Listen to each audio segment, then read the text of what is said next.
Selamat datang teman-teman.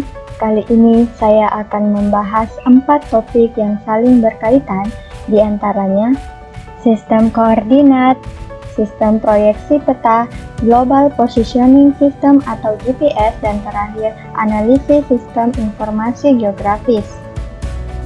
Adakah di antara kita yang penasaran seperti apa bentuk permukaan bumi jika dipandang di luar angkasa?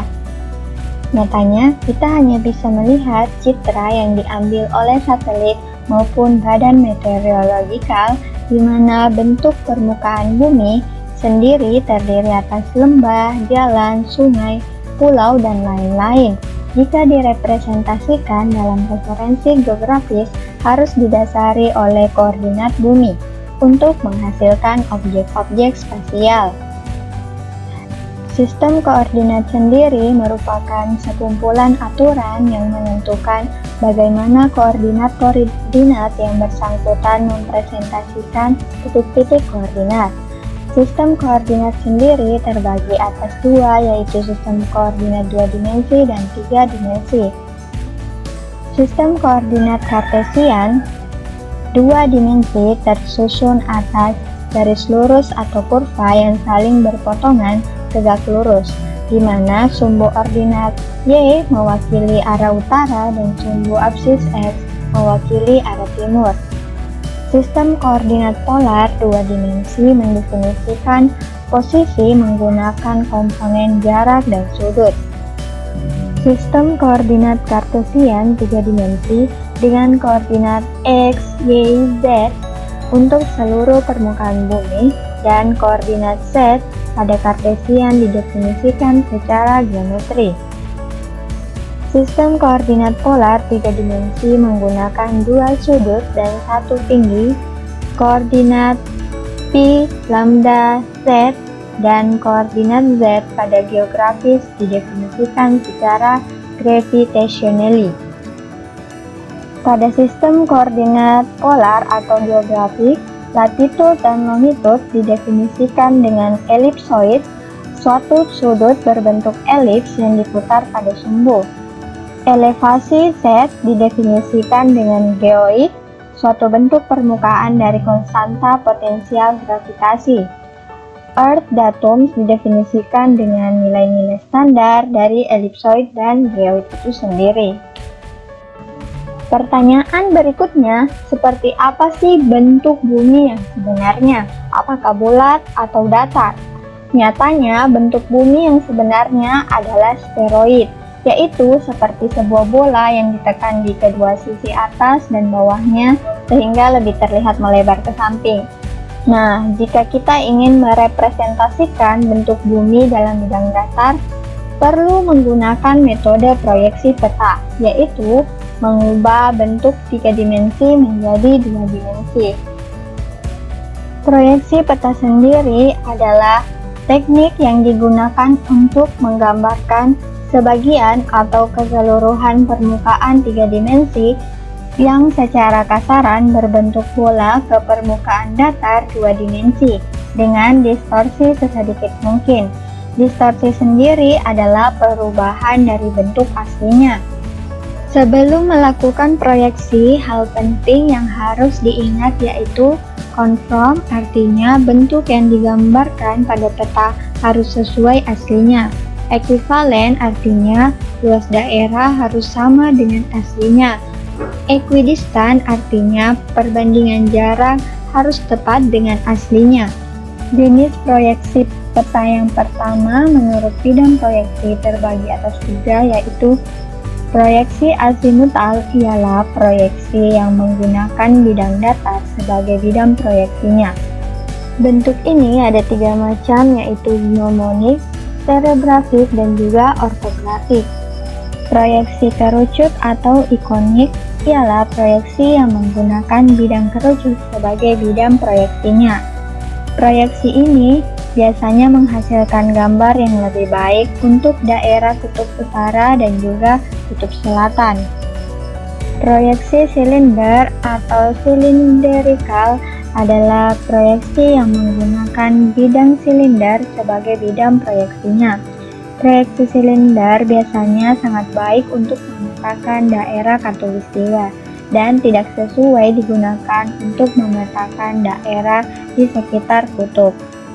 Jenis proyeksi peta yang kedua menurut kedudukan garis karakteristik atau bidang proyeksi terhadap bidang datum yang digunakan. Yang pertama, proyeksi normal yaitu garis karakteristik berimpit dengan sumbu bumi. Proyeksi miring yaitu garis karakteristik membentuk sudut terhadap sumbu bumi. Yang terakhir, proyeksi transversal atau ekuator yaitu garis karakteristik tegak lurus terhadap sumbu bumi. Jenis proyeksi peta yang ketiga menurut ciri-ciri asli yang tetap dipertahankan. Yang pertama, proyeksi equidistant, yaitu jarak di peta sama dengan jarak di permukaan bumi. Proyeksi conform, sudut dan arah di peta sama dengan sudut dan arah di permukaan bumi. Proyeksi equivalent, luas di peta sama dengan luas di permukaan bumi. Jenis proyeksi peta yang terakhir menurut karakteristik singgungan antara bidang proyeksi dengan bidang datum. Yang pertama, proyeksi menyinggung, proyeksi memotong, dan proyeksi tidak menyinggung atau tidak memotong. Pertanyaan selanjutnya, apakah ada sistem navigasi dengan keakuratan 100%? Nyatanya belum ada sampai saat ini meskipun teknologi sudah semakin berkembang. Pelaut terdahulu bahkan hanya berpegangan pada posisi bintang yang juga dapat terhalang oleh awan dan juga cuaca buruk.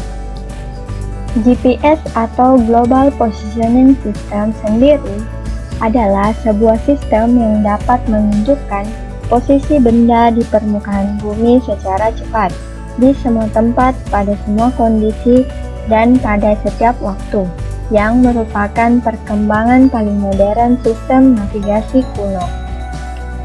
GPS berfungsi untuk menghitung jarak dan arah lokasi tempat kita berada, menyimpan dalam memori lokasi kita saat ini, menampilkan kekuatan baterai, posisi satelit, bahkan kekuatan sinyal.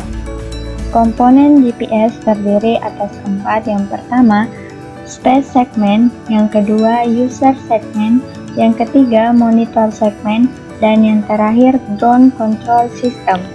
Data yang diambil pada tahun 1998, GPS telah didukung oleh 27 satelit pada ketinggian 20.200 km di atas permukaan bumi. Setiap satelit membutuhkan 12 jam untuk mengorbit.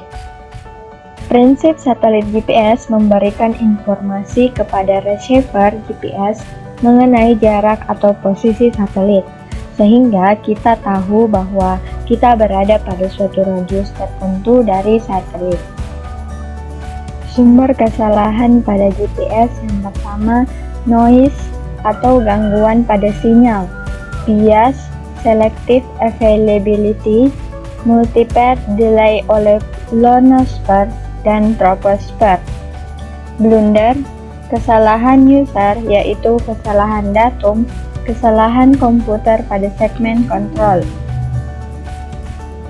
Geometric Deletion of Precision atau GDOP and Visibility merupakan posisi satelit di luar angkasa yang dapat dinilai baik atau buruk.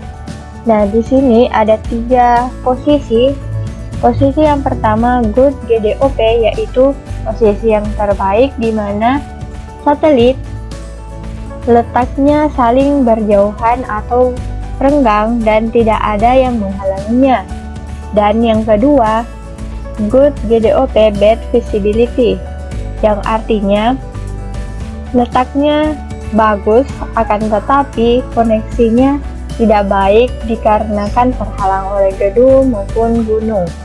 Sedangkan poor GDOP yaitu letak satelit yang buruk atau tidak baik karena terlalu berdekatan.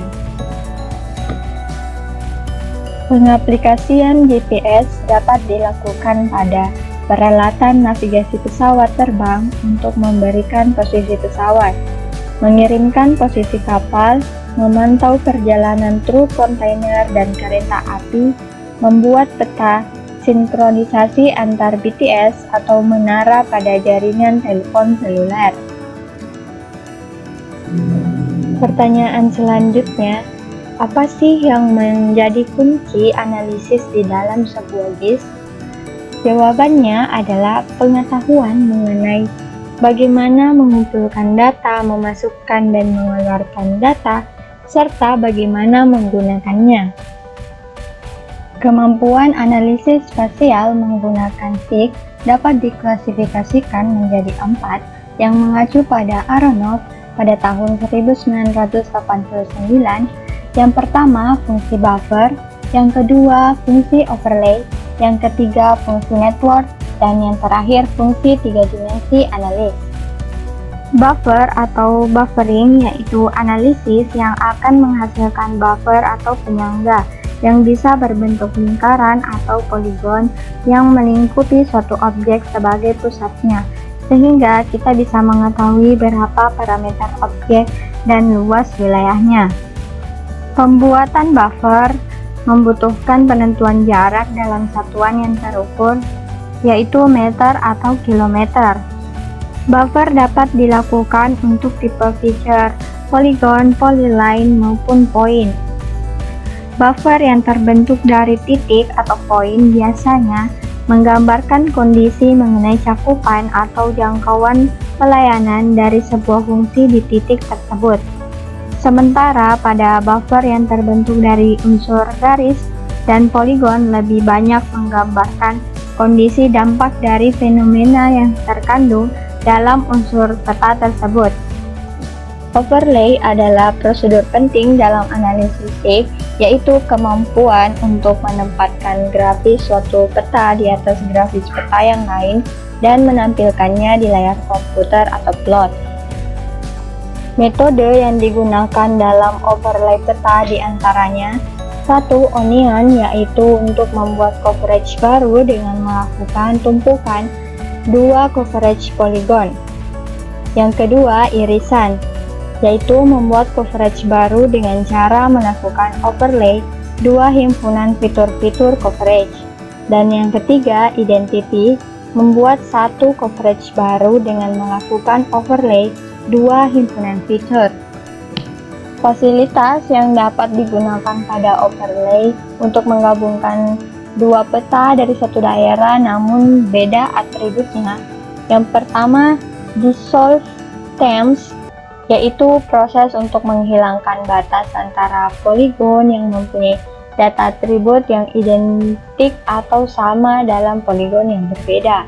Yang kedua, merge themes, yaitu menggabungkan 2 atau lebih layer menjadi 1 buah layer dengan atribut yang berbeda namun saling mengisi atau bertampalan.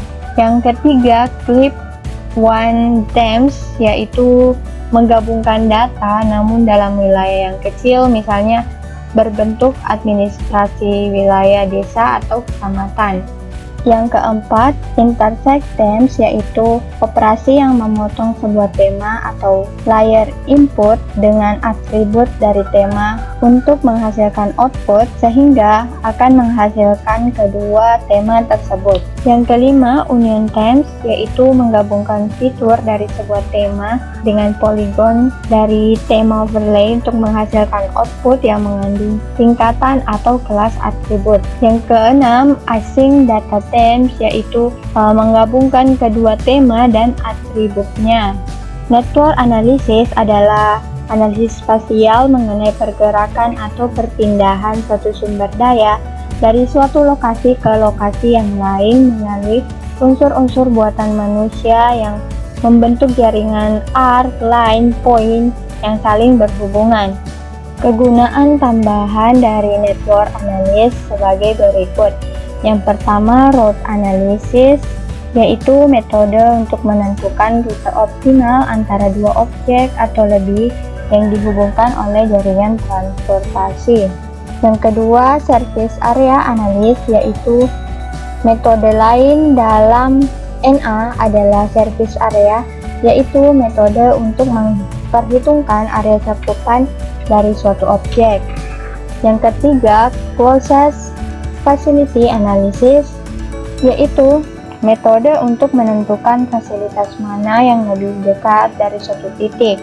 Yang keempat, origin destination matrix analysis, metode yang hitung cost atau bentuk jarak tempuh atau waktu tempuh. Analisis 3 dimensi merupakan salah satu tool dalam perangkat lunar ArcGIS yang dapat digunakan untuk menganalisis suatu objek di permukaan bumi secara tiga-dimensional berdasarkan informasi koordinat X, Y, Z yang ada pada objek tersebut.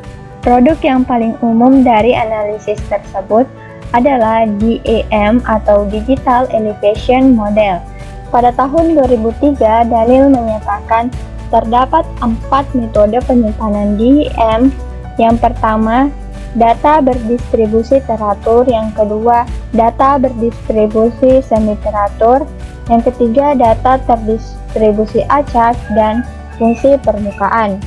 Nah, itulah pembahasan terakhir dari saya. Untuk itu, saya mengucapkan terima kasih atas perhatiannya. Sampai jumpa di video berikutnya.